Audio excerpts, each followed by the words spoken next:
SER Podcast. Estás escuchando El Abierto de Hoy por Hoy. Cada día analizamos las noticias más relevantes de la actualidad, las claves políticas, económicas y sociales, con las voces de los protagonistas y los distintos puntos de vista de nuestros tertulianos. Tiempo para el análisis, tiempo para el abierto en esta mañana de martes con Eduardo Madina. ¿Qué tal? Muy buenos días. Hola, Ángels, buenos días. Con Elisa de la Nuez, buenos días. ¿Qué tal? Buenos días. Y en Radio Barcelona, Joan Subirats, buen día, buenos días. Buen día. Ahora vamos con todo, que hay mucha cosa doméstica, con todo el lío de los presupuestos, la presión de todos los grupos parlamentarios para que el gobierno los lleve al Congreso, la chulería de Mazón al presumir ayer de presupuestos en la Comunitat Valenciana con el apoyo de la ultraderecha. Pero antes quiero detenerme en algo que pasa fuera de aquí, que tiene que ver, como no, con Donald Trump, y que no es una anécdota, aunque pudiera parecerlo, porque yo creo que denota una manera de entender qué es lo que está pasando en los Estados Unidos y en la Casa Blanca. Resulta que la Casa Blanca ha reconocido en las últimas horas que, por error, incluyó a un periodista de un medio que se llama The Atlantic. Lo incluyó en un chat con altos cargos de seguridad nacional que discutían los planes para atacar con misiles a los hutíes de Yemen. Es como si de golpe, a través de WhatsApp, líderes de Estados Unidos estaban decidiendo cómo atacar, qué atacar y de qué manera. Un chat de WhatsApp, bueno, pues ahí por error incluyen a un periodista de The Atlantic, para que se hagan una idea, En este chat estaban, entre otros, el vicepresidente J.D. Vance, los secretarios de Estado y de Defensa y hasta un miembro de la CIA. Bayo, cuéntanos. Pues mira, esta historia, Ángels, para que lo entendamos bien, tiene muchos protagonistas, pero hay tres actores clave. Quédate con estos nombres. El primero, Mike Waltz, asesor de seguridad nacional de Donald Trump. El segundo, Pete Hegseth, secretario de Defensa, el jefe del Pentágono. El tercero, Jeffrey Goldberg, el editor de esa prestigiosa revista The Atlantic. Es este último, Goldberg, quien ha revelado en un artículo cómo el pasado 11 de marzo, Mike Waltz, el asesor de seguridad nacional, le incluyó por error en un chat grupal de altos cargos de la administración. Un chat en el que se debatían esos planes para atacar a los rebeldes hutíes en Yemen. Planes a priori secretos que se discutían en Signal, una plataforma abierta de mensajería que compite con WhatsApp y con Telegram, sin que nadie se percatara de la presencia del periodista, todo un veterano en temas de seguridad nacional que sigue sin dar crédito a lo que vivió. It's unbelievable. You don't just put out specific targeting information. Es increíble. Uno no comparte información específica de objetivos ni de horas de un ataque en ciernes, y menos en una plataforma comercial, decía anoche Goldberg en la primera entrevista que dio en televisión de las muchas que terminó dando. En su artículo, Goldberg narra con detalle esas conversaciones mantenidas, entre otros, por el vicepresidente J.D. Vance y el jefe del Pentágono, Pete Hegseth, sobre la oportunidad del momento del ataque. Escucha este intercambio de opiniones que mantienen Hegseth y Vance. Equipo, creo que estamos cometiendo un error. El 3% del comercio estadounidense pasa por el Canal de Suez, el 40% del comercio europeo también. Existe un riesgo real de que nuestros ciudadanos no entiendan esto ni por qué es necesario. Vicepresidente, entiendo tus preocupaciones. Creo que el mensaje será difícil pase lo que pase. Nadie sabe quiénes son los hutíes. Estamos preparados para ejecutar. Si dependiera de mí, creo que deberíamos proceder ya. Si crees que deberíamos hacerlo, adelante. Detesto tener que rescatar a Europa otra vez. Vicepresidente, comparto plenamente tu rechazo al oportunismo europeo. Es patético. Pero Mike tiene razón. Somos los únicos en el planeta capaces de hacer esto. Nadie más se acerca.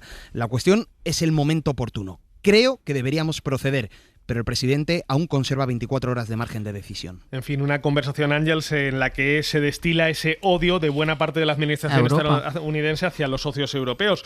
Los planes para esa ofensiva en Yemen, para desbloquear el paso a través del Canal de Suez, pues finalmente se aprobaron.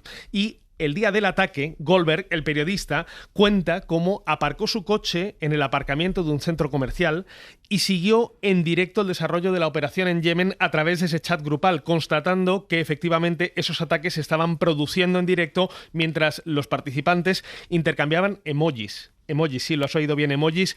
Entre ellos, uno de felicitación con un puño, una llamarada y una bandera estadounidense para demostrar que el golpe había sido efectivo. Felicitaciones a Pete Hegseth por ese golpe, dadas entre otros por el propio Mike Waltz. El Consejo de Seguridad Nacional ha confirmado la autenticidad de estas conversaciones de chat. Una filtración inadvertida cuyas causas se están investigando, mientras el secretario de Estado, que queda en evidencia, dice que no cree que el periodista haya actuado de buena forma. You're talking about a deceitful and highly discredited so-called journalist who's un periodista, o así se hace llamar, dice Big Headset, que ha utilizado informaciones falsas, ha publicado basura en otras ocasiones, señala, para tratar de desacreditar estas informaciones de Goldberg, que, como te digo, es uno de los periodistas más veteranos en Washington en temas de seguridad nacional. En fin, todo un bochorno para la administración Trump. Como decía hoy el Spiegel, parecía que estuvieran planificando una fiesta de adolescentes cuando lo que planificaban era la guerra a través de un chat. Claro, es que es tremendo, es a través de un chat, para que se hagan una idea. Tiene otro nombre, es otro tipo de chat, pero es como si fuera un WhatsApp, más o menos, ¿eh? Y además utilizando emojis como el puño, la bandera de Estados Unidos, una llamarada, planeando un ataque contra los hutíes en Yemen, en el que ponen por equivocación a un periodista. Y hay dos cuestiones. Primero esta, Edu, el poco control, la poca seguridad. Uno piensa que antes de un ataque, yo qué sé, las informaciones van encriptadas o que tiene una seguridad tremenda. Bueno, pues la poca seguridad. Y después algo del contenido, como nos contaba ahora Bayo, lo que destila ese odio que hay desde la administración de Estados Unidos hacia Europa. Edu. Parece una obsesión bastante particular y constante en los mensajes y discursos que da el señor J.D. Vance, el vicepresidente obsesionado, quizá captando bien el alma de este segundo mandato de Donald Trump, acabar con la idea de Europa y con lo que ésta significa en términos de ubicación geopolítica, en términos de valores, en términos de trazabilidad histórica, en términos de modelo democrático liberal, donde claramente todas las alianzas se han roto, ¿no? Se puede decir claramente que Estados Unidos nos ha traicionado en términos de que ya no pertenecemos a la misma comunidad de esto que denominábamos Occidente, de seguridad y defensa, con los mismos patrones y vectores que lo hacíamos hasta la llegada en el mes de enero de Donald Trump y este grupo que tiene grupos de mensajería, como estamos viendo, donde trasladan todas sus proyecciones, inquietudes y ángulos más interiores y más oscuros, pues ahí los vemos reflejados, ¿no? Así que creo que uno, cuando imagina lo que es una administración estadounidense, un equipo de gobierno alrededor de la Casa Blanca, imagina algo ciertamente sofisticado, al menos en los procedimientos, ¿no? Pues ya vemos que ni siquiera en eso. No se dan ni cuenta que hay un periodista dentro de un grupo donde están valorando y celebrando con emoticonos el ataque con misiles a una minoría en Yemen, que es verdad que es aliada de Irán y es verdad que llevaba tiempo atacando barcos en el cruce del Mar Rojo, pero no imagina uno nunca una respuesta más allá de las salas de crisis donde en la Casa Blanca se reúnen y en el Pentágono para elaborar grandes, en fin, operaciones que uno cree y imagina siempre más elevadas que este grupo, ¿no? Tienen la capacidad de desofisticar cada cosa que tocan. Sí. Y en ese proceso creo que en esta segunda etapa de Donald Trump este grupo de gente, en mi opinión, se va a consagrar. Joan. Sí, también es sorprendente la figura del vicepresidente, ¿no? Es decir, hasta ahora estábamos acostumbrados a vicepresidentes que tenían un perfil mucho menos público, tenían menos protagonismo, digamos, tenían una posición, podríamos decir, más institucional, porque al mismo tiempo son presidentes del Senado.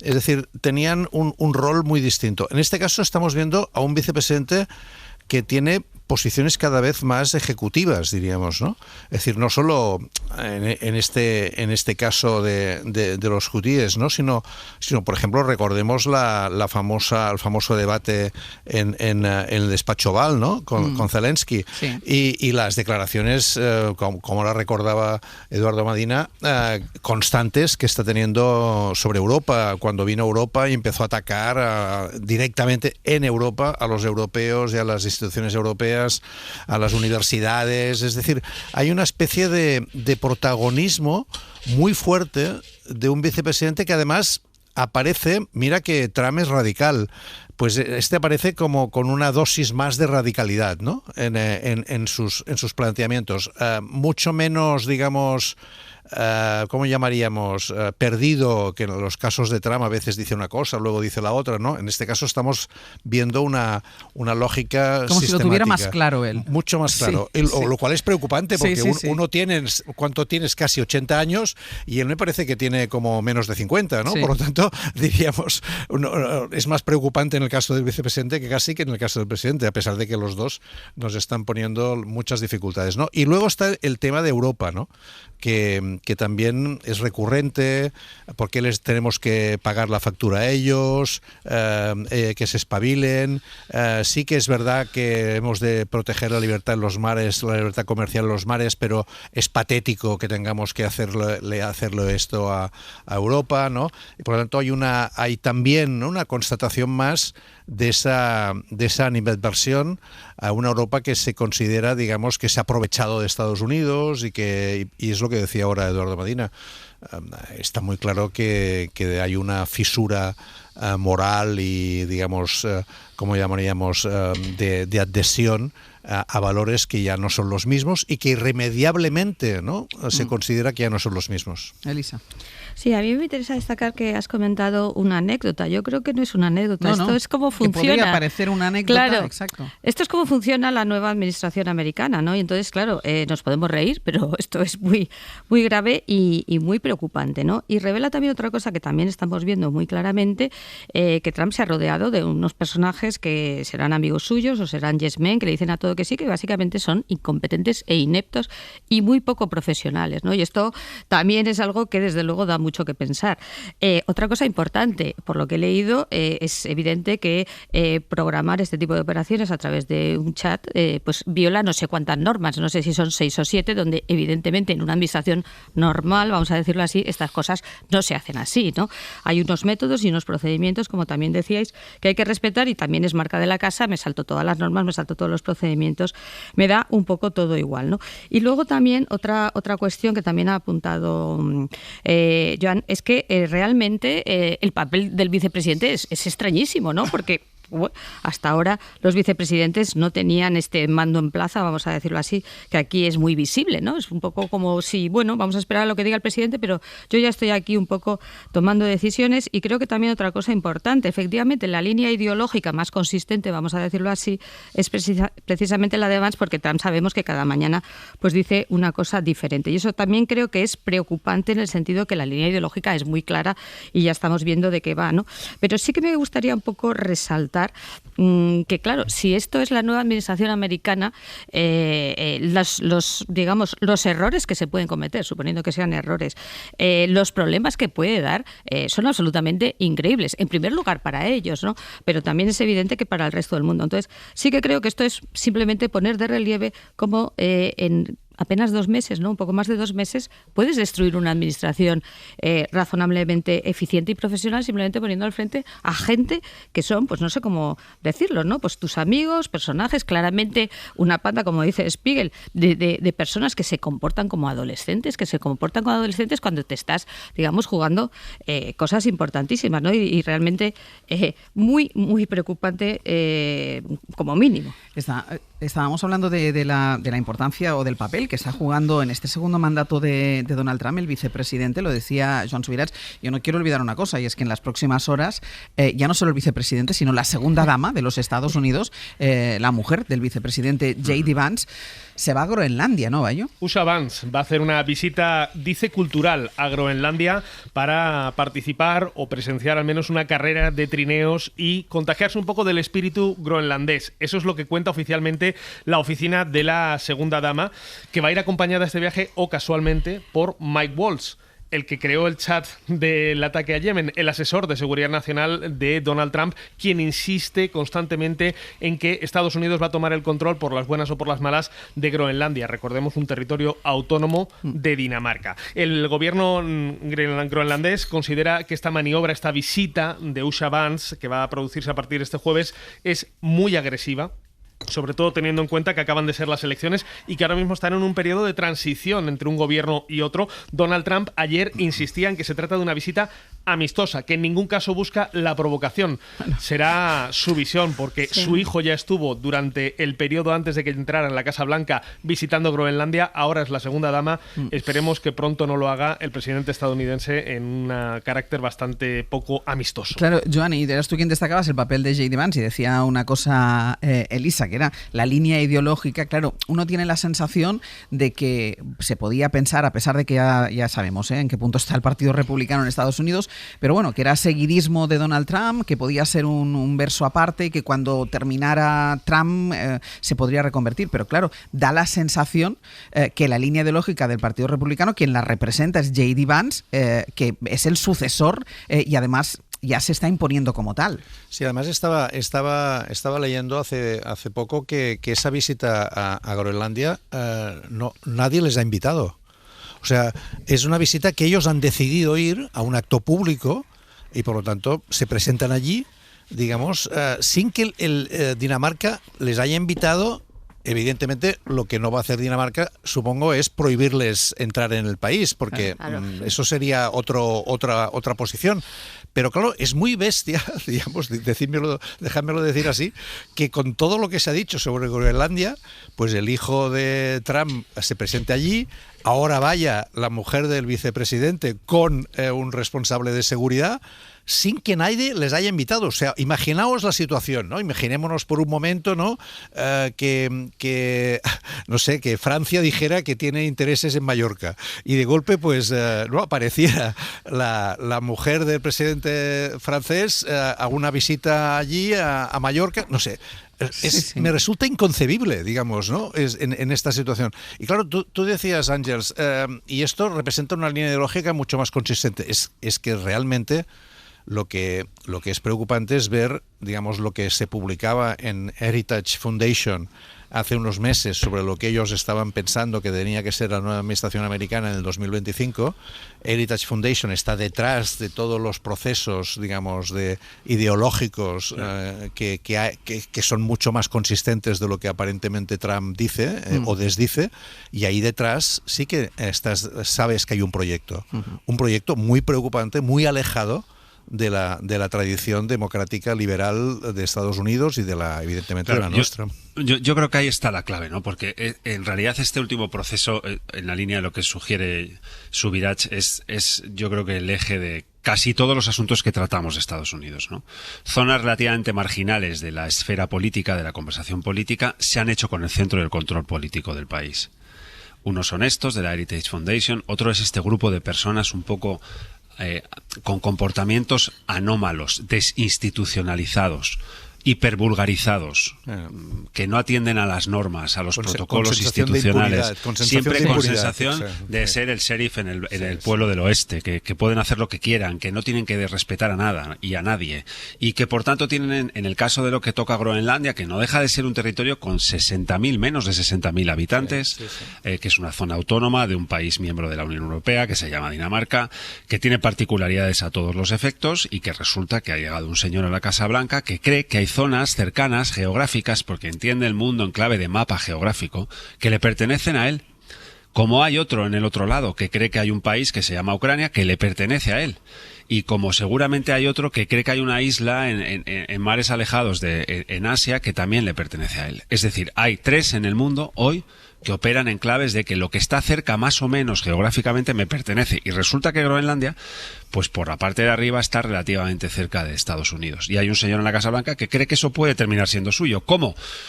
Bueno, es difícil saberlo porque las últimas encuestas que conocemos en ese territorio lleno de particularidades no llega al 1,5% el número de personas de esas 50 y tantas mil que viven allí que les gustaría ser parte de Estados Unidos. Seguramente, Ángel, si hacemos una encuesta, a lo mejor nos sale un 1 y pico de españoles que también quieren ser parte de Estados Unidos. Es decir, es un marginal que está fuera del eje, fuera del debate y que no es determinante de prácticamente ningún proceso sociológico de esa zona del mundo. Pero claramente aquí hay un debate de juegos de influencia y concepciones geográficas de lo que me pertenece. Y aquí creo que la comunidad internacional, especialmente la Unión Europea, porque Dinamarca es miembro de la Unión Europea, tienen que fijar una posición significativa en términos diplomáticos si esto sigue como está, aterrizando aviones allí, primero de la familia Trump, ahora ya un avión oficial con, en fin, familiares directos y responsables gubernamentales significativos de esta administración, ¿no? Elisa, déjame que haga una pausa y a la vuelta voy contigo. Pausa y seguimos.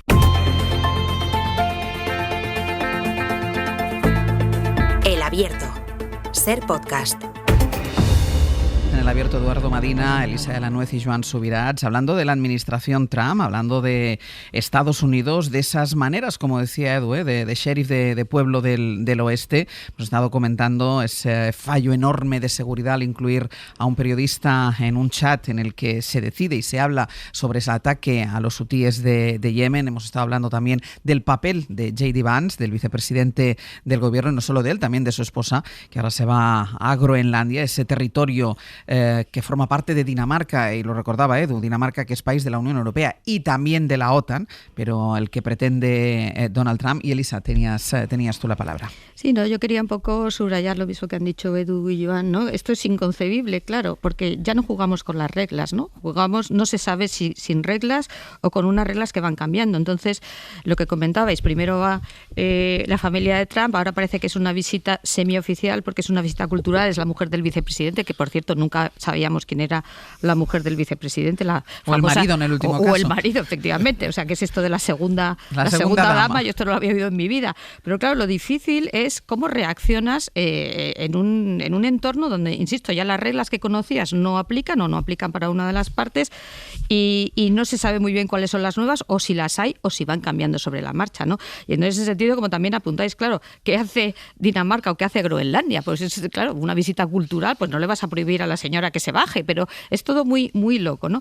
Y quizá la reflexión que tenemos que hacer, sobre todo desde el punto de vista de la Unión Europea, es cómo vas a reaccionar ante este mundo que viene. Exacto. Y que va a ser así, ¿no? Y que va a ser así, porque claro, por un lado el viejo orden liberal, hombre, es el que conocemos, al que aspiramos, ¿no? Que es un mundo en que hay reglas y donde el poder tiene límites, incluso los poderes, digamos, o además los poderes democráticos, pero por otra parte, cuando uno de los jugadores ya no está funcionando con esas reglas. A mí es una cosa que me interesa mucho, porque por un lado, claro, tienes que defender ese orden, digamos, liberal, ese orden multilateral después de la Segunda Guerra Mundial, pero también te tienes que ajustar a que uno de los jugadores ya no está aplicando esas reglas y quizá en ese sentido tienes que buscar formas de responder que no sean las habituales, ¿no? Digamos, organismos multilaterales, la diplomacia. A lo mejor tienes que empezar a pensar en términos de Unión Europea cómo responder a cosas como una visita cultural de la segunda dama de Estados Unidos cuando el presidente de este país está diciendo que se quiere quedar con Groenlandia y, como bien decís, no sabemos muy bien cómo se lo quiere quedar, ¿no?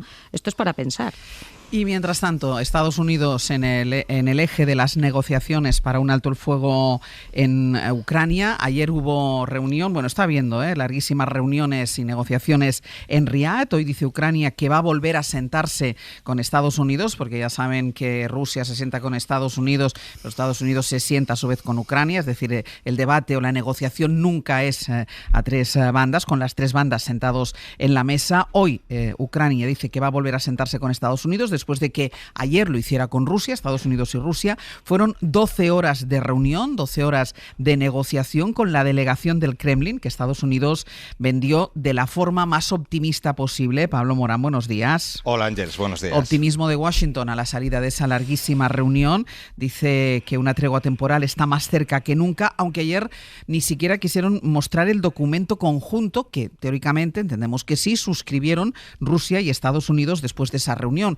Conoceremos, o dicen que conoceremos ese documento hoy, pero del gobierno ruso sí adelantó que no sale ninguna firma, que no hay firma y ni tienen firma para un alto el fuego, ni siquiera tienen prisa para conseguirla. Sí, de hecho, ambos interlocutores van a distintas velocidades. Moscú sigue frenando el optimismo de Washington. La pista que uno de los negociadores rusos ha avanzado esta misma mañana en sus redes sociales pues no representa un avance demasiado relevante, Ángels, en ese camino hacia la paz como resultado de esa larguísima conversación de ayer.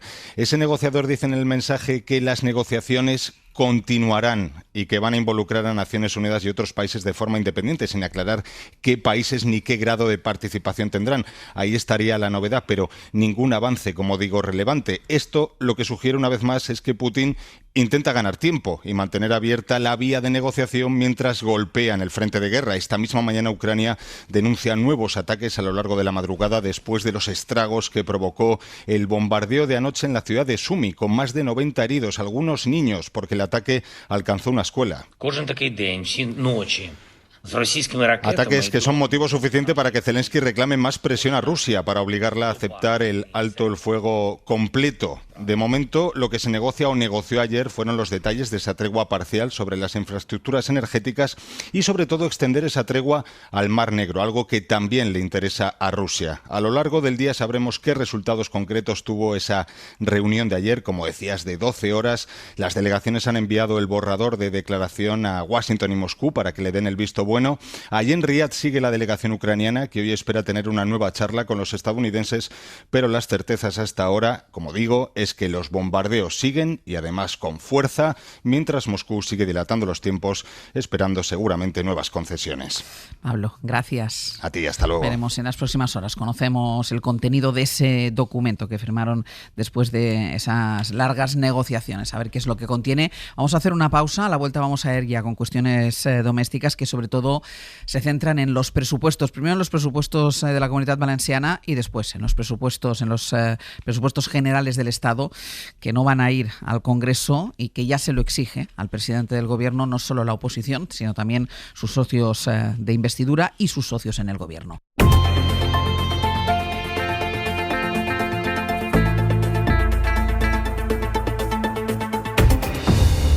Eduardo Madina, Elisa de la Nuez y Joan Subirats. Y claro, llega Sastre en el boleto y me hace dudar de si sigo por donde tenía previsto o si tiro por George Clooney y su abandono de las películas románticas. Diría que no sé yo el que te hace dudar, sino el propio George Clooney. Vale.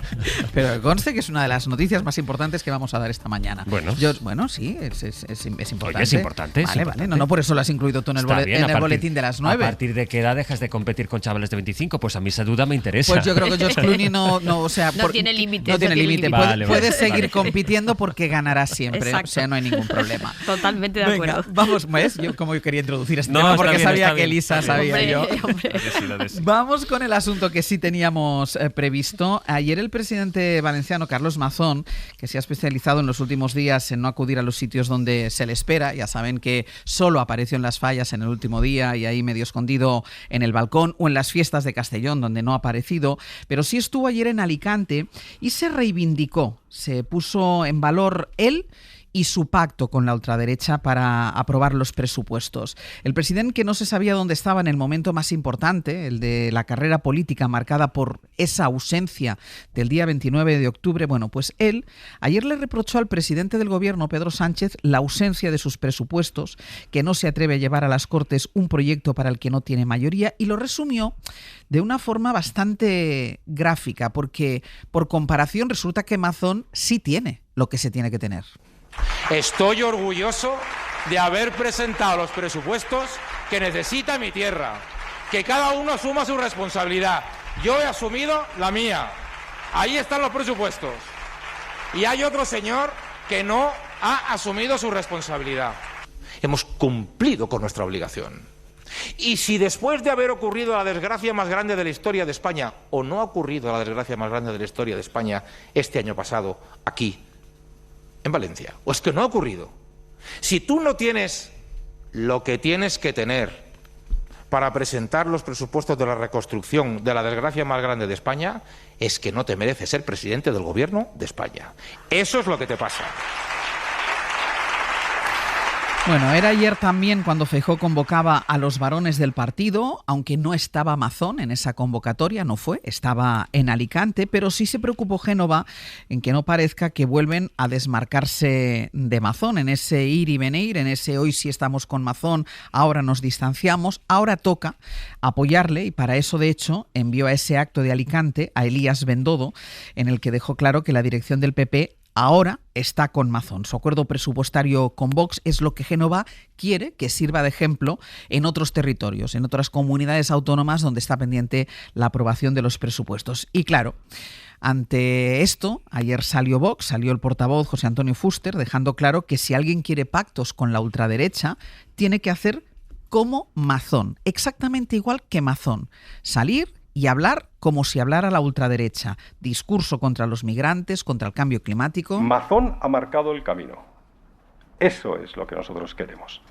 Nosotros lo que queremos es una declaración expresa, no unas declaraciones que puedan ser más o menos bien, algo titubeantes, no sé. No pasa nada por salir a una tribuna como esta, delante de los señores de la prensa, para decir esto es lo que queremos y en estas cosas Vox tiene razón. No pasa nada. No pasa nada, hay que salir y hablar como si uno fuera de ultraderecha. David Junquera, buenos días. Hola, buenos días. Claro, Vox también se crece y Vox va apretando y Feijóo dice que el PP es el partido más libre para hacer o no hacer, para pactar con quien le dé la gana, pero la verdad es que si quiere pactos de presupuestos ya sabe lo que hay con Vox, ya sabe cuáles son, y lo acabamos de escuchar, las exigencias de Vox. Eso antes le parecía inviable, ahora el partido está dispuesto a pagar el precio de la extrema derecha.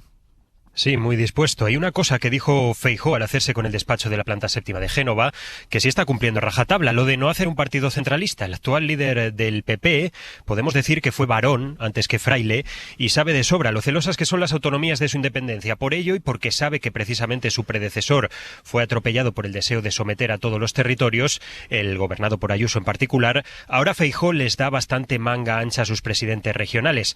Eso no quiere decir que no esté encima. Está pasando, por ejemplo, en la negociación presupuestaria que tienen las comunidades que dependen de Vox. En Valencia, por la situación extraordinaria, Mazón estuvieron muy encima del pacto, pero Génova avala todo lo ocurrido y firmado y todo lo que quede por ocurrir y por firmar. Feijóo lo dejó claro con estas palabras. Somos un partido contundentemente libre. Libre para llegar a acuerdos, aunque le moleste a unos y a otros. Libre porque quien nos viene con un chantaje o una amenaza se va. Una forma de validar sin nombrarlo el pacto Mazón-Vox y los que puedan venir, y un mensajito a izquierda y derecha en el horno y listos para anunciar están los acuerdos de Murcia, que debería ser el primero, y Aragón. Aunque ahora los de Abascal, lo hemos escuchado, quieren más gestos públicos al estilo de los que hizo el presidente valenciano.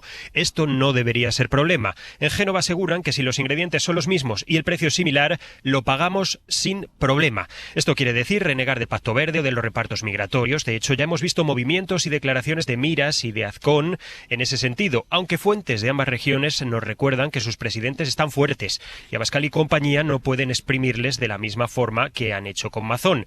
Eso hizo que les sorprendiera el enroque de Vox ayer. Más difíciles están los pactos en Baleares, en Extremadura, y totalmente descartado en Castilla y León, donde ya se escuchan a lo lejos los tambores electorales. David, gracias. A vosotros. Ahora iremos a los presupuestos generales del Estado y a la presión al presidente del Gobierno para que los lleve al Congreso. Aparco un momentito esto porque sí quiero hablar de la reivindicación que hace de sí mismo el propio Mazón, y además lo hace comparándose con el presidente del Gobierno, pero en la siguiente pantalla está Vox exigiendo y exige lo que hace Mazón, que es comprar letra por letra, punto por punto, coma, acento, todo lo que dice y todo el marco ideológico, Joan, de la ultraderecha. Sí, realmente hay en ese debate hay dos cosas que yo destacaría. Uno, la desvergüenza de Mazón, ¿no? Es decir, el situar como un elemento de hombría, ¿no? Porque es así. No tiene lo que tiene que tener. Exacto. Un elemento de hombría, lo que implica aprobar los presupuestos, ¿no? Estamos en esa situación de desvergüenza generalizada, porque antes comentábamos lo del vicepresidente de Estados Unidos, ahora estamos comentando lo de Mazón. A mí me alucina que en 2 días haya 1.100 personas detenidas en Turquía porque Erdogan está haciendo su campaña. Y esto yo creo que, digamos, más allá de la anécdota, que ahora vuelvo a la de Mazón, pone de relieve esta especie de sensación de que se puede hacer lo que se quiera a partir de ahora, ¿no? Porque hay barra libre. Entonces, yo creo que Mazón lo ha entendido a su manera y a su nivel, y es esa posición de hombría, de torero, a ver si tienes lo que hay que tener y tal, y esto es aprobar los presupuestos. Y luego miras el contenido, que es lo que ahora comentábamos del pacto entre PP y Vox, y alucinas, digamos, ¿no? O sea, si eso es lo que es el modelo para llevarlo ahora a Murcia, Aragón, a Baleares, a Extremadura en su caso, y evidentemente a España en su perspectiva, entonces apaga y vámonos, porque esto es todo lo contrario de lo que Europa y el propio Partido Popular Europeo está defendiendo en relación a lo que se tiene a las políticas de futuro. Por lo tanto, yo no entiendo realmente, o sea, el punto, el encaje de la política del Partido Popular en este momento en España, porque o es de desesperación o es de pérdida de rumbo absoluta. Edu. Sí. Yo creo que precisamente todo lo que el señor Mazón vende como una brújula de realidad, en el fondo no deja de ser una brújula de irrealidad.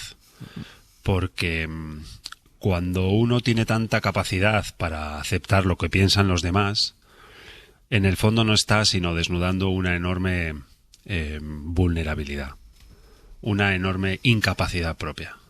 cuando uno vende tanto espacio político a reivindicaciones tan en los extremos como en el caso del acuerdo presupuestario de Valencia hemos visto, en el fondo lo que está es desnudando una completa y total ausencia de proyecto político propio. Y yo creo que eso es lo que caracteriza a Mazón. Irrealidad, ausencia de proyecto político propio y enorme vulnerabilidad. Es muy dependiente de, primero, un entorno político que le lleve a tratar de fijar una cierta estabilidad de legislatura en una Comunidad Valenciana arrasada por una dana y por una gestión dramática y nefasta por parte de su gobierno autonómico, que en este caso lo dirige él. Segundo, no siendo consciente de que opera dentro de un marco que es también no solo el de la Comunidad Valenciana, sino el del Partido Popular, ¿no? Carlos Mazón no ha parado de darle malas noticias a Feijóo en términos internos desde que llegó, con el primer acuerdo con Vox, que le rompió toda la estrategia entre mayo y julio del año 2023. Segundo, con una gobernanza extraña con el propio partido Vox, hasta que este rompe con él. Tercero, la dramática gestión de la Dana, que ha marcado para, en mi opinión, muchos años al Partido Popular en la Comunidad Valenciana y creo que también en el conjunto del país, porque Mazón sigue ahí, sin que el PP haya sido capaz de hacer lo que, en mi opinión, debía haber hecho, que es sustituirle por otra candidata o otro candidato, porque el PP tiene mucha gente mucho mejor en el país valenciano, en la Comunidad Valenciana, que lo que representa y significa el señor Mazón, ¿no? Y tercero, llegando a este acuerdo. Parece que se le olvida que, por ejemplo, otro presidente autonómico, el señor Mañueco, que preside la Comunidad de Castilla y León, pues ya no sé cuántas prórrogas presupuestarias lleva. Así que la pregunta es, ¿considera el señor Mazón que el señor Mañueco no tiene, entre comillas lo digo, lo que hay que tener para sacar un presupuesto? Y tercero, no conviene al Partido Popular que la pieza que mezcle el nivel autonómico de la política con el nivel nacional de la política sea Mazón. Porque entonces haga lo que haga y diga lo que diga, perderá siempre. Tiene otros interlocutores que seguro es capaz de encontrar.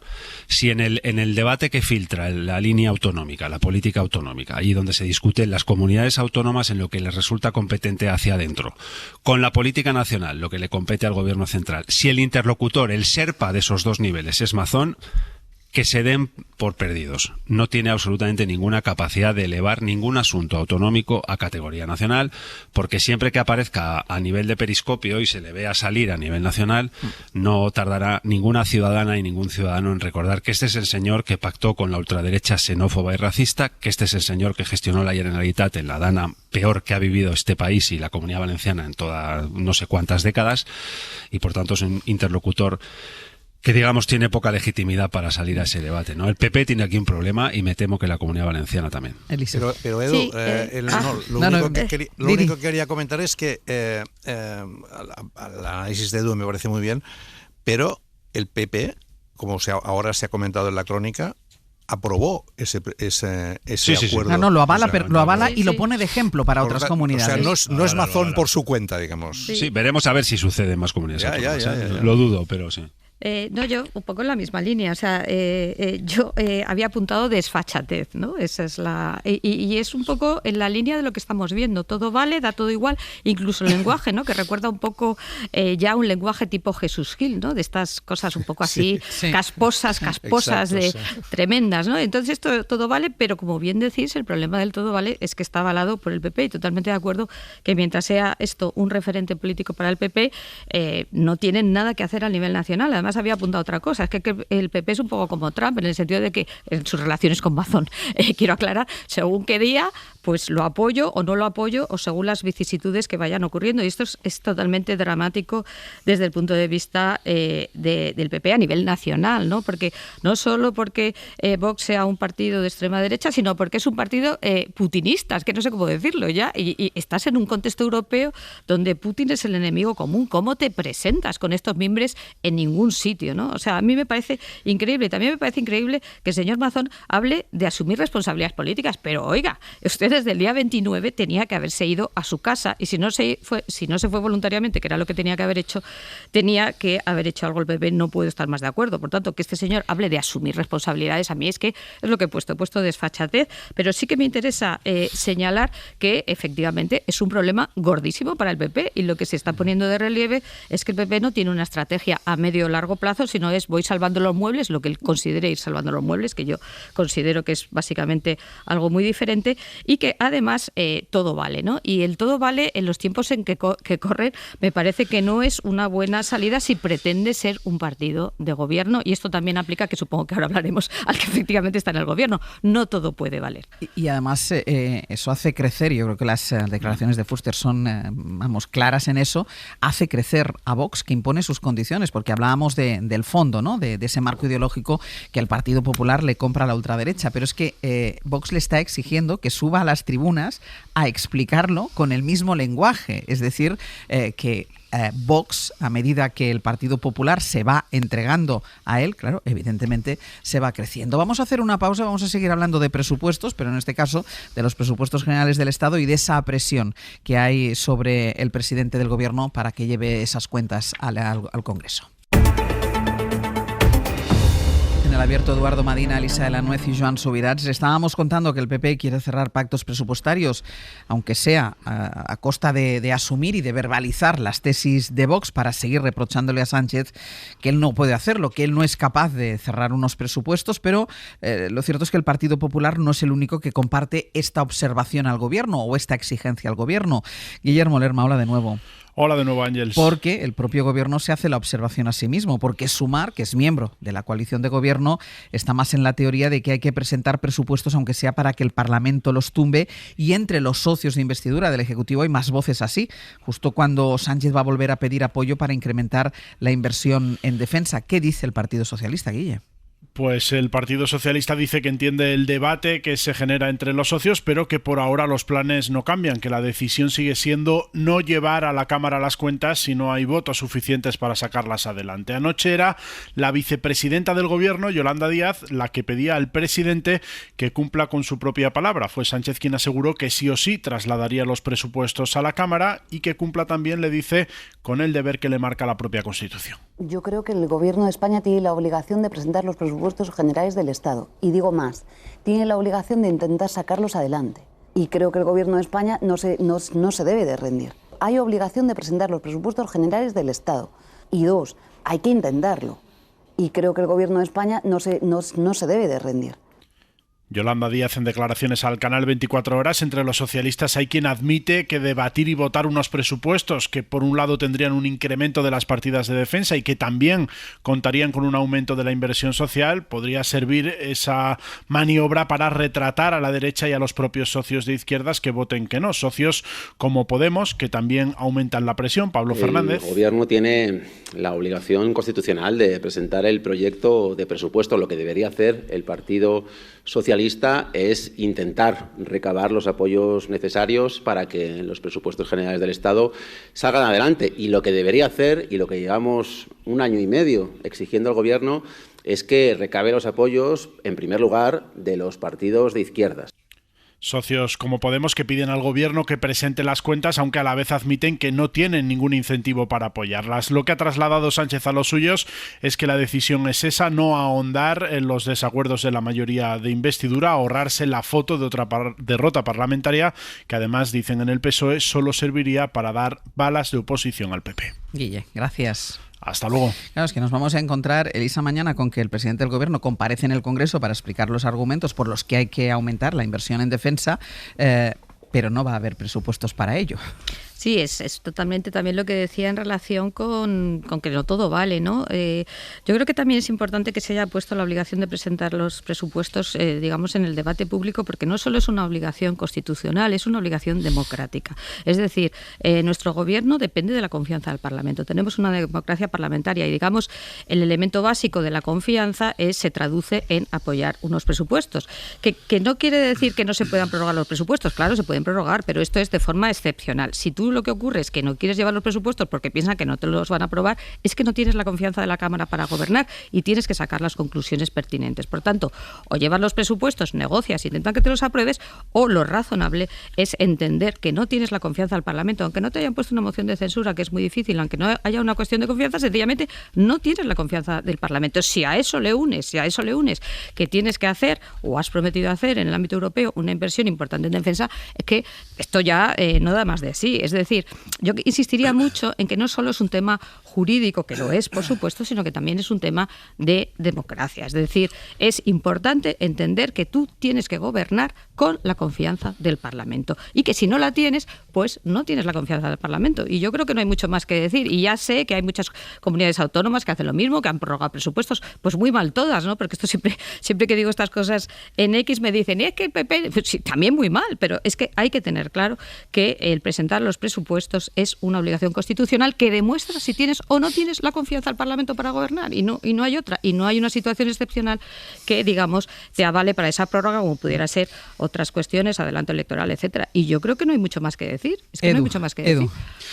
Bueno, el artículo 134.4 de la Constitución es bastante claro en ese sentido, ¿no? Está estos días corriendo mucho por todos los medios de comunicación, también por las redes, seguramente muchos de nuestros oyentes lo conocen bien, pero es el que pone claramente que el gobierno utiliza el verbo deberá enviar año a año un proyecto de presupuestos generales del Estado al Congreso de los Diputados. Tiene la particularidad este año que el que tenemos actualmente prorrogado, pero en vigor, lo elaboró un Congreso de los Diputados que ya no existe, es el de la anterior legislatura.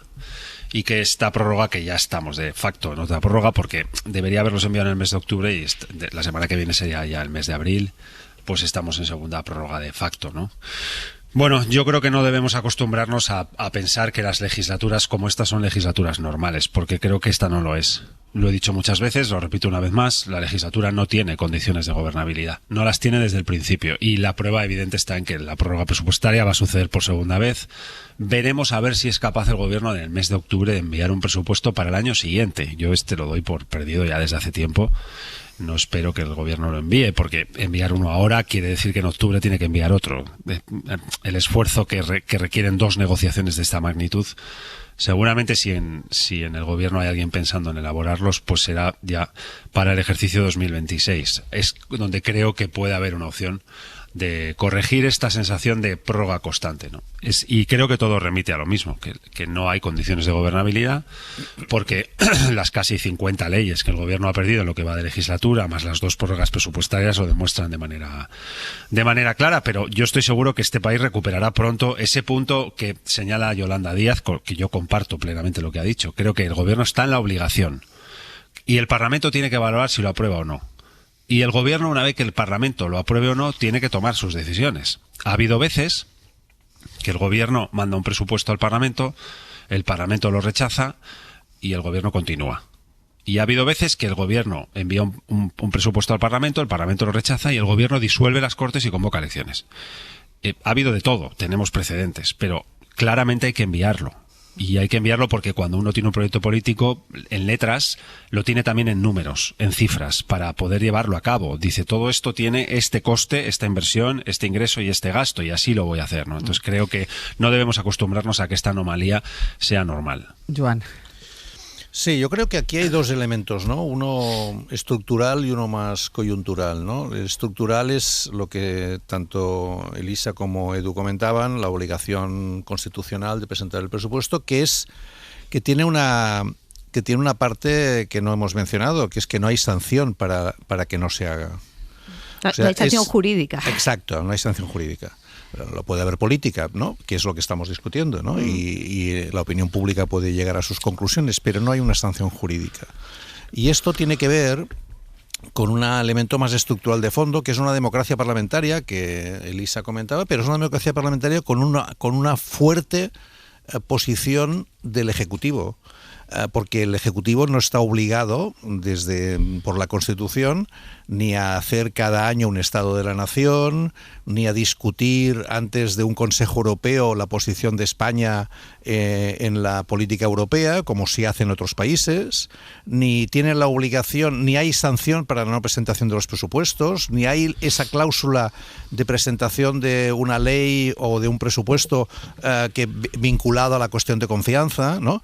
Todos esos elementos no existen, y además la moción de censura es una moción de censura constructiva, que es muy difícil de conseguir, por lo tanto, tiene todas las características que no son solo España que las tiene, sino muchos otros países, de reforzamiento del Ejecutivo, ¿no? Una posición que tiene que ver también con cómo se hizo la Constitución, ¿no? En un momento de transición, etcétera, y que se quería, digamos, de proteger al Ejecutivo para que tuviera posiciones de gobierno. Yo creo que esto es importante entender, porque si no la gente diría, bueno, ¿cómo es que se está incumpliendo la Constitución? Se está incumpliendo en lo que debería, ¿no? En lo que debería pasar. También hay otros elementos de la Constitución que hablan del derecho a la vivienda, ¿no? Y todos sabemos que no son derechos especialmente protegidos como otros, ¿no? Como el de la educación o el de la sanidad, etcétera. Por lo tanto, ese es un elemento estructural. Y luego hay un elemento, digamos, más coyuntural y más político, que es, hombre, los presupuestos son importantes porque permiten que las posiciones políticas de cada partido en el Parlamento, de cada grupo parlamentario, se puedan exponer. Y eso es muy importante porque el presupuesto es, digamos, la plasmación en cifras de los objetivos políticos, ¿no? Y eso es lo que se discute. Es obvio que Sumar, por ejemplo, pues tenga interés en que se discute el presupuesto, porque si ellos han presentado una propuesta desde Sumar a su socio de gobierno para que el próximo presupuesto recoja sus aspiraciones, pues tiene interés en que se presente. Los otros partidos igual. Esquerra pues tiene mucho interés en que se discuta el presupuesto porque lo va a condicionar a lo que le ha pedido al Ejecutivo en muchos otros ámbitos. Por lo tanto, todos los partidos están interesados en ello. La pregunta es, ¿está interesado el Partido Socialista en ahora erosionar su posición discutiendo una ley de presupuestos que tiene todos los números para que no salga adelante? Pues probablemente no. Y sí, esto implica que, yo en esto estoy en desacuerdo con Edu, que esto es un reflejo de la falta de gobernabilidad que tiene desde el principio esta legislatura. Pues no, porque llevamos casi 2 años de legislatura y tú hablabas de las leyes no aprobadas, pero se han aprobado leyes. Decretos leyes, sobre todo. Decretos leyes. Bueno, es que no quiero decir que ¿cómo un partido va a renunciar a gobernar si puede gobernar? Escucha, yo creo que también con respecto al tema jurídico, que era por eso estaba pidiendo paso, hay una cosa muy importante. Hay un montón de obligaciones constitucionales y democráticas que no tienen sanción jurídica porque se asume, no, pero eso es importante, porque se asume que hay unas reglas del juego que son formales e informales. Y las informales quiere decir que tú tienes que asumir, tú bien lo has dicho, tenemos un gobierno, un ejecutivo fuerte, sí, es difícil, la moción de censura es constructiva, la cuestión de confianza, pero hay otras cuestiones de confianza y la ley de presupuestos es claramente una de ellas porque, insisto, hay una obligación constitucional y democrática, que no se nos olvide, porque parece que no es cuestión, la llevo, no la llevo, ¿puedo gobernar 4 años, sin presupuestos? Pues no, es una anomalía democrática y no tiene sanción jurídica, no tiene sanción jurídica, pero eso no quiere decir que no exista la obligación en términos, insisto, democráticos. Porque y hay también, una erosión. Escucha, y otra cosa también importante, ¿os acordáis cuando Rajoy no se quería presentar y no corría el plazo, etcétera? Esto no son obligaciones, digamos, que tengan sanción jurídica, pero tienen un componente democrático insoslayable. Entonces, yo creo que esto es importante que la gente lo entienda. Edu, porque lo que te decía Joan, por si... Sí, bueno, cierro yo, contigo. En fin, entiendo bien el análisis de Joan y cojo el guante, pero yo mantengo mi tesis de que creo que está... O sea, en realidad no tenemos un precedente desde el origen de la democracia donde se haya producido una disociación como ahora se está produciendo en esta legislatura, ni siquiera en la anterior, que la conoce bien Joan, porque fue ministro en el gobierno en ella, entre las mayorías parlamentarias y el gobierno. Y diría, tampoco había un precedente donde quien no ganó las elecciones estuviera gobernando. Si miramos hacia atrás, desde el principio de la primera legislatura hasta aquí, no hay un precedente como este, ¿no? No es normal en 14 meses perder casi 50 leyes y prorrogar 2 presupuestos. Entonces sé que todo no es legislación en la obra de un gobierno, sé que hay muchos aspectos que no necesitan del Parlamento, pero creo que cada vez que el Parlamento recoge un guante que el gobierno envía en forma de proyecto de ley o intenta llevar a cabo una tramitación para modificar, transformar, gobernar, no deja de ser recodificar la realidad con arreglo a un proyecto que ha recibido la mayoría social de un país. Dicen, bueno, te doy el mandato para que transformes esto en función de tu idea de cómo hay que transformar esto, porque creo que es mejor la del vecino de enfrente.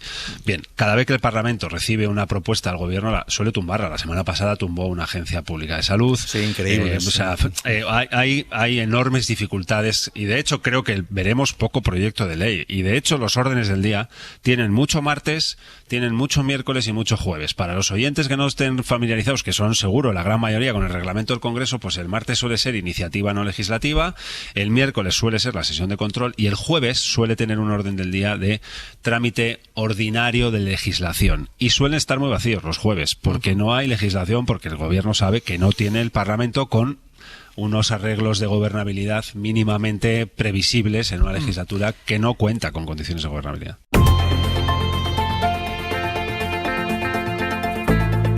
El Abierto. Ser podcast.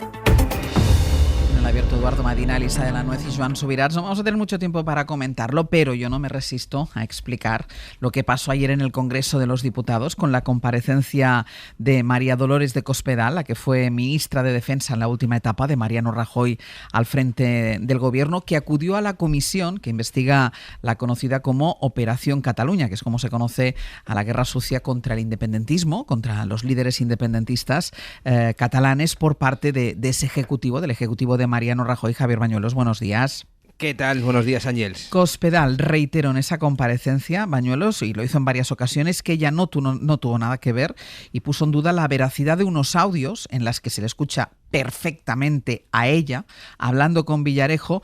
Sí reconoce que se reunió con él, pero no se reconoce la voz. Sí, fue de lo poco que reconoció, porque lo cierto es que lo negó todo y, puestos a negar, Ángels casi niega hasta la existencia del propio Villarejo. Mire, es que yo niego la existencia de tal grupo parapolicial o paraoficial. Pensaba que no negar la existencia del señor Villarejo.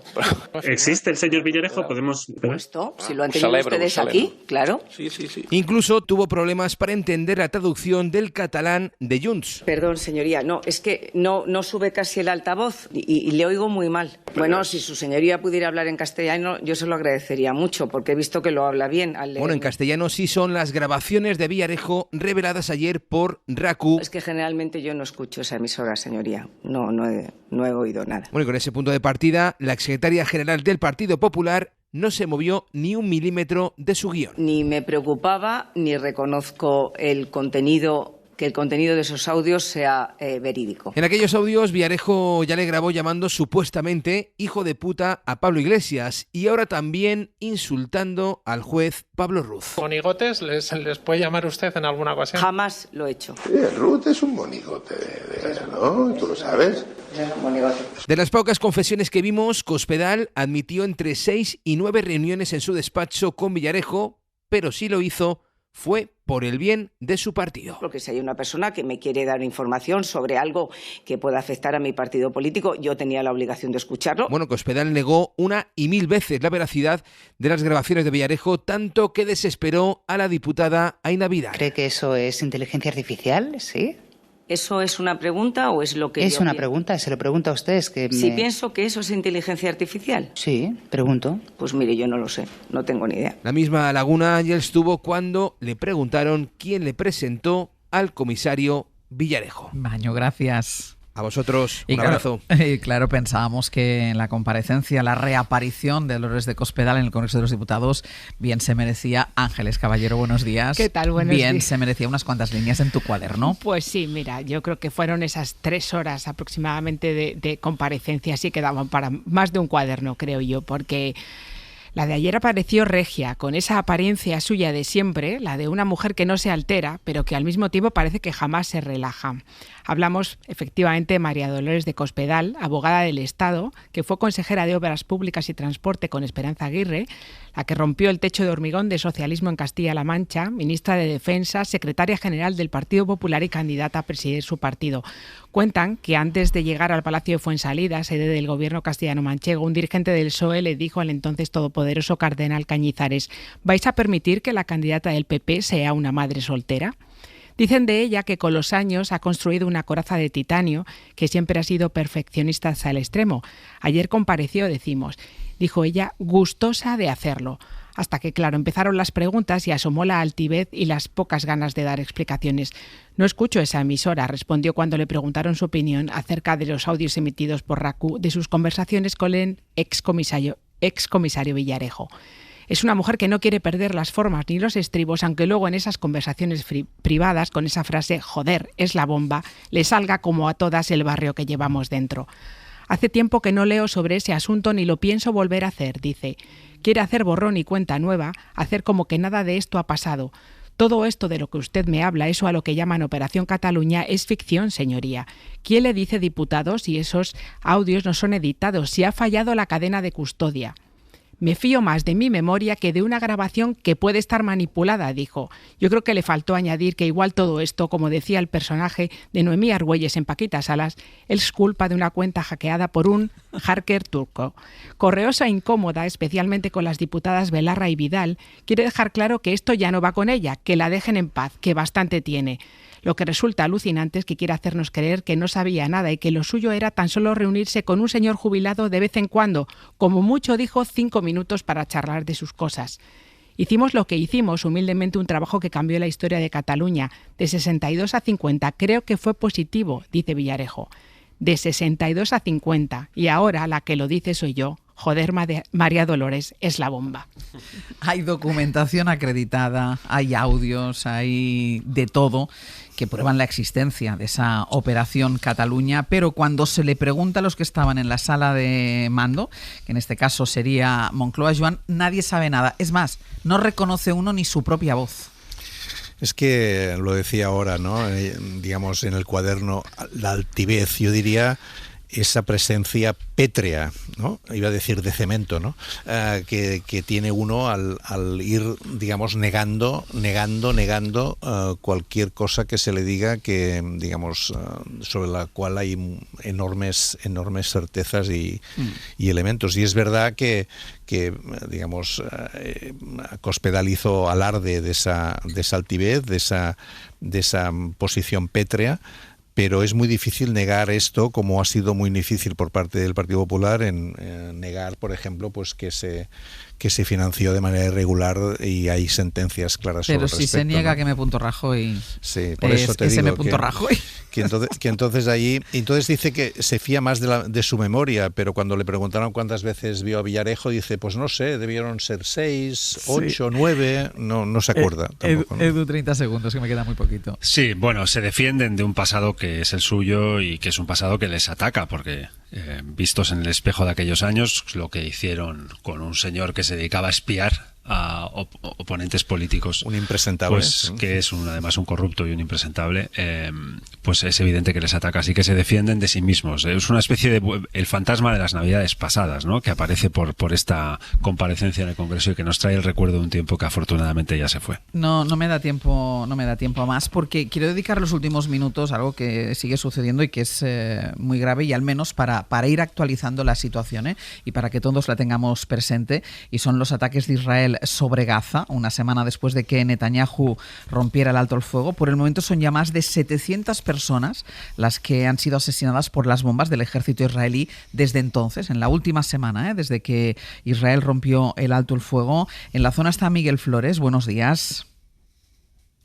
Buenos días, Ángeles. Miguel, esta madrugada han sido al menos 23 las personas asesinadas por los ataques en la Franja de Gaza, y entre las 23 asesinadas hay 7 niños. Eso es, 7 niños, varias mujeres y al menos una familia entera han sido asesinados esta madrugada por el ejército israelí, que sigue avanzando sus tropas en la franja. A diferencia de ayer, hoy Gaza tiene 2 voces menos para contarnos esta historia. En las últimas horas, el ejército israelí ha matado también a 2 periodistas palestinos en Gaza. Sam Shabbat y Mohamed Mansour son ya parte de los más de 170 informadores que Israel ha asesinado desde el comienzo de la guerra. Y además... Perdona, tengo que contarte lo que le contaba el padre de Mansour ante el cuerpo de su hijo anoche, al que han enterrado con el chaleco de prensa puesto. Levántate y da las noticias, habla, cuenta la verdad, le pedía. El otro periodista, Shabbat, de solo 23 años, dejó escrita una carta pública antes de morir, y en ella decía: si estáis leyendo esto, significa que lo arriesgué todo para informar de la verdad y ahora por fin estoy en paz, algo que no he conocido en los últimos 18 meses. Trabajaba en Al Jazeera y en la última hora Israel ha justificado su asesinato con que era un terrorista. Te iba a preguntar, Miguel, que además de estos bombardeos del ejército están los ataques por parte de los colonos israelíes, que en las últimas horas han decidido tomarse más todavía la justicia por su mano, y de hecho esta pasada noche han asaltado al palestino ganador del Oscar, Hamdan Balal, a quien han golpeado, han herido y que está retenido ahora mismo por el ejército israelí. Eso es, Ángeles. Una veintena de colonos armados linchó anoche a Hamdan Ballal, codirector de No Other Land. Hace 2 semanas Ballal estaba en Los Ángeles recogiendo el Oscar al mejor documental. Ayer por la noche destrozaron su coche a pedradas y un convoy del ejército los sacó a la fuerza de la ambulancia, según ha dicho un activista judío estadounidense que estaba con él. Israel ha desmentido esta versión y ha dicho que fue un grupo de terroristas de nuevo el que atacó a los colonos en primer lugar en la región de Masafer Yatta, donde Ballal nació y donde se grabó una película que ha dado la vuelta al mundo exponiendo el día a día de la ocupación israelí. Más de 12 horas después, aún no se conoce el paradero de Ballal. A su abogada solo le han dicho que le están dando atención médica en una base militar desconocida. Miguel, gracias. Gracias a ti, Ángeles.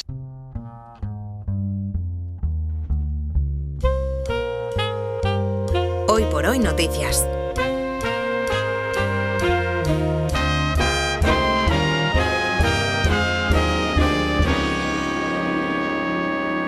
Ser Podcast.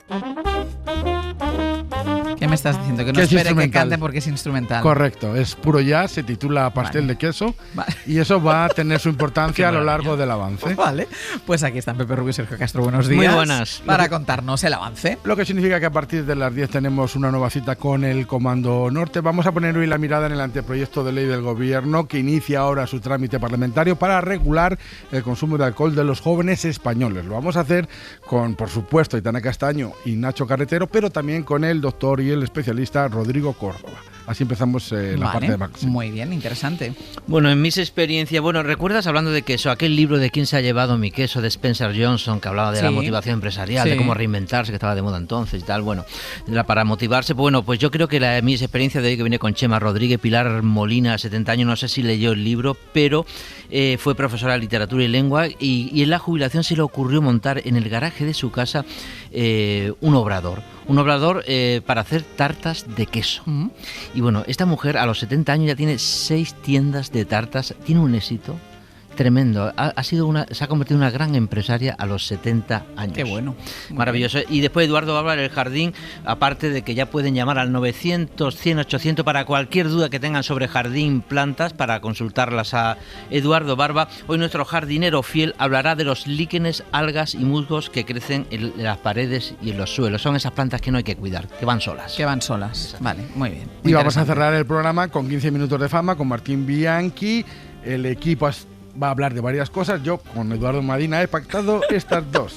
Las fotos e imágenes de la cámara de seguridad de un centro comercial de Chile vendidas a medios de este país, en la que se ve de nuevo a la princesa Leonor. Pero no publicadas. No publicadas, pero donde se ve que se parece que se le ve tomando una cerveza en un centro comercial. Una locura. Madre mía, Edu. Qué escándalo.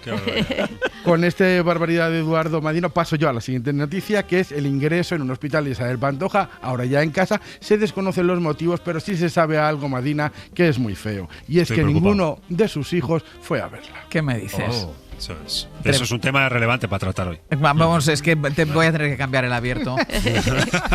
Hasta la semana que viene, Eduardo Madina, Elisa de la Nuez, Joan Subirats, Ángeles Caballero. Gracias. Hasta luego. Para no perderte ningún episodio, síguenos en la aplicación o la web de la SER, Podium Podcast o tu plataforma de audio favorita.